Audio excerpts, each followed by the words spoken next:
got so much motherfucking design on right now. Break it down, bring it back, make it clap. I got 3 old thoughts, new guap, learn that thing. Bitches on my line, and you know. Assalamualaikum warahmatullahi wabarakatuh. Perkenalkan, nama saya Amalia Nur Sodrina dengan NIM akhir 62. Saya di sini akan mempresentasikan tentang materi yaitu keanekaragaman makhluk hidup. Di sini saya untuk memenuhi tugas mata kuliah biologi umum. Baik, langsung saja materi selanjutnya. Nah, di sini saya akan membahas yang pertama itu ada ciri-ciri makhluk hidup, lalu yang kedua ada keanekaragaman hayati, yang ketiga ada identifikasi dan nama ilmiah, lalu yang keempat ada klasifikasi makhluk hidup. Nah, selanjutnya yaitu ada ciri-ciri makhluk hidup. Yang pertama itu bergerak, lalu yang kedua memerlukan makanan atau nutrisi, yang ketiga yaitu respirasi, bernafas, yang keempat tumbuh dan berkembang, lalu yang kelima ada reproduksi yaitu berkembang biak.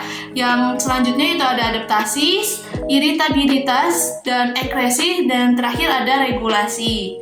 Nah, yaitu selanjutnya ada keanekaragaman hayati. Di sini ada beberapa faktor yang menyebabkan timbulnya keanekaragaman makhluk hidup. Nah, yang pertama itu ada mutasi. Mutasi ini adalah peristiwa perubahan yang disebabkan oleh faktor internal seperti materi genetik atau faktor lingkungan seperti radiasi dan suhu. Yang kedua yaitu ada rekombinasi, di mana proses atau peristiwa yang berakibat terbentuknya kombinasi gen baru pada kromosomnya. Slide selanjutnya yaitu ada tingkatan keanekaragaman makhluk hidup dikelompokkan menjadi 3. Nah, yang pertama ini ada keanekaragaman gen, di mana gen merupakan faktor pembawaan sifat keturunan yang terdapat dalam kromosom. Nah, setiap susunan gen akan memberikan penampakan yaitu fenotip, baik anatomi maupun fisiologi pada setiap organnya.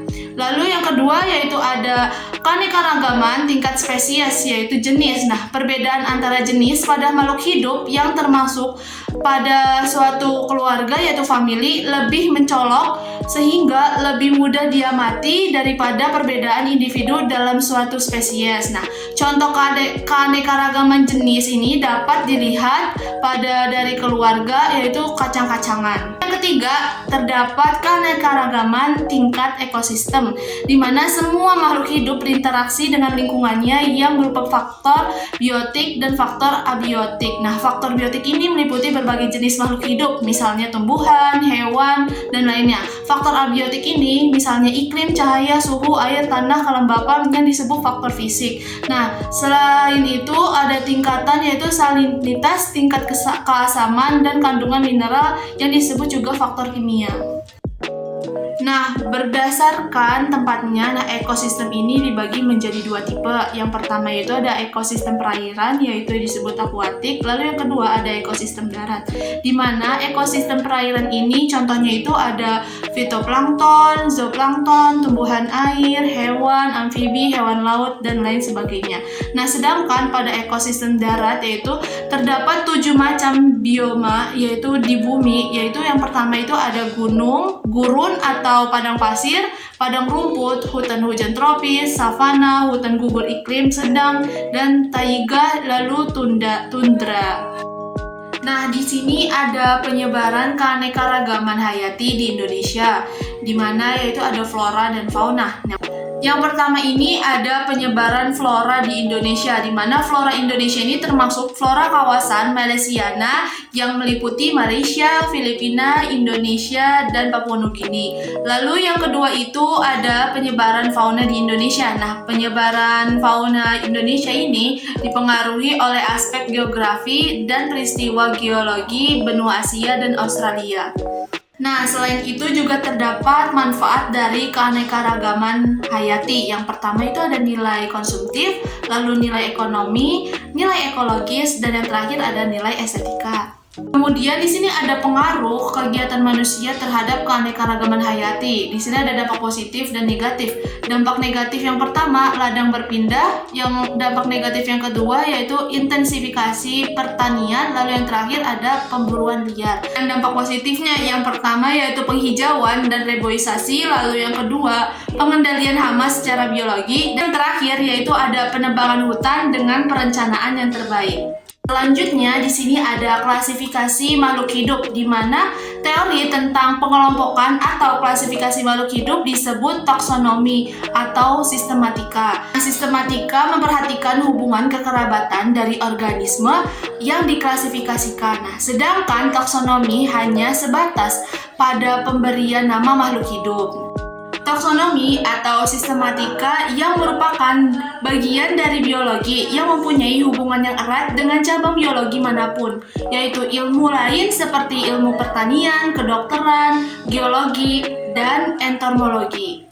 Ini yaitu terdapat 5 kingdom. Nah, yang pertama ini ada kingdom Monera, di mana kingdom Monera adalah makhluk hidup bersel satu, mengacu pada jenis mikroorganisme yang dianggap sebagai makhluk hidup paling primitif. Nah, Monera tidak memiliki membran inti. Meskipun tidak memiliki membran inti, organisme ini memiliki bahan inti berupa asam inti atau DNA. Nah, dari kingdom Monera ini dibagi menjadi 2, yaitu ada Eubacteria dan Archaebacteria. Yang kedua itu ada kingdom Protista. Kata protista berasal dari bahasa Yunani, yaitu protos atau pertama. Nah, menurut ahli, protista adalah organisme eukariotik yang pertama yang terbentuk dari evolusi organisme prokariotik. Nah, protista ini merupakan kingdom yang terdiri satu sel atau banyak sel dan memiliki membran inti organisme eukariotik serta bersel tunggal. Nah, protista ini dikelompokkan menjadi 3 bagian. Yang pertama yang menyerupai hewan yaitu protozoa, lalu yang kedua ada protista menyerupai tumbuhan yaitu gangga, dan protista menyerupai jamur. Yang ketiga yaitu ada kingdom fungi, di mana fungi atau sering kita kenal dengan sebutan jamur. Nah, fungi ini merupakan organisme eukariotik yang bersel tunggal atau banyak dengan tidak memiliki klorofil. Nah, dalam klasifikasi makhluk hidup, jamur dipisahkan dalam kingdomnya tersendiri. Nah, fungi masuk dalam kingdom Protista, Monera maupun Plantae. Jamur tidak memiliki klorofil, karena itulah jamur termasuk dalam kategori makhluk hidup heterotrof, yaitu memperoleh makanan dari organisme lainnya.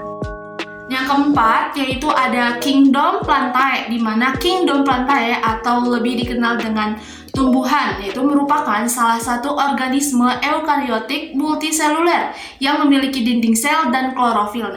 Klorofil ini berfungsi sebagai zat hijau daun yang digunakan untuk berfotosintesis sehingga tumbuhan mampu membuat makanannya sendiri atau bersifat autotrof.